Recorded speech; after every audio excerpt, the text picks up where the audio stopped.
Welcome back to Summit Magazine. This unusually warm spring weather combined with a low snowpack has provided a number of challenges for open space and trails planner Scott Reed in Breckenridge. And I had the pleasure of hitting the trails with him to find out more about our susceptible trails and how we can keep them in pristine condition to enjoy year-round.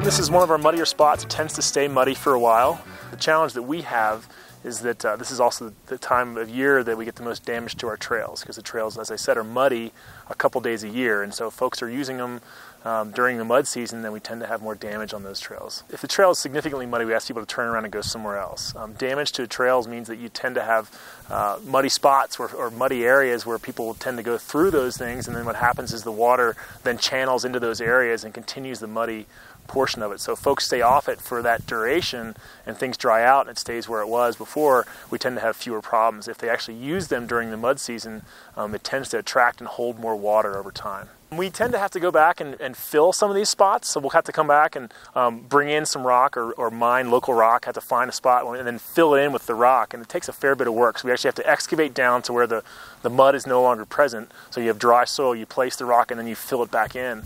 It's a lot of labor-intensive work. It's not a very enjoyable task, and it's one that's avoidable. And frankly, it's maybe not the best experience for some to have something that's all rock armored, we call it, and armored up versus just having a single track trail through the woods.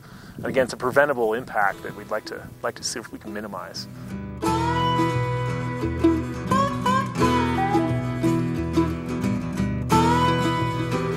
Yeah, so here's one of our problem spots. We've tried to keep this narrow. We've had people going around this stuff, and we've had to put some stumps and logs to kind of keep people on the tread. But you can see that people are getting a little wider, and their tread, their tires are really sinking in here. So when the water will flow down, it'll come down the hillside here, kind of where you're standing. It'll channelize here, and it'll just exacerbate the situation. It'll continue to channelize in this spot, and it'll also hold it down here. It'll tend to hold more water in here for a longer period of time.